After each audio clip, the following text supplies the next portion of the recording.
Okay, we have here the new truck.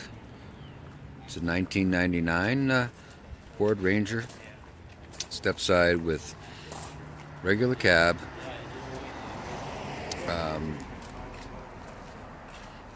4-cylinder, manual transmission, two-wheel drive. It's got a lowering kit, as you can see, with mag wheels, and got some upgraded headlights. I forgot the name.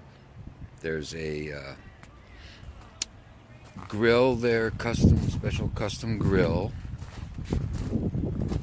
tonneau cover, and it's got custom exhaust. There's driver's side.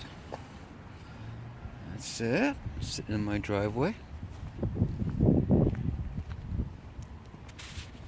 And now we'll do a little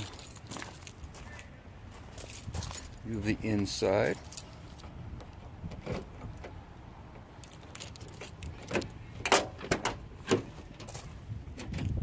And there we go.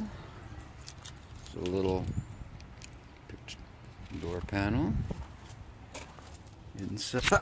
Inside. There we go. I got a custom shift knob, gridded stereo.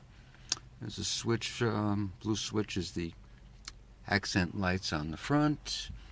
115,000 miles. Pretty clean. That's it.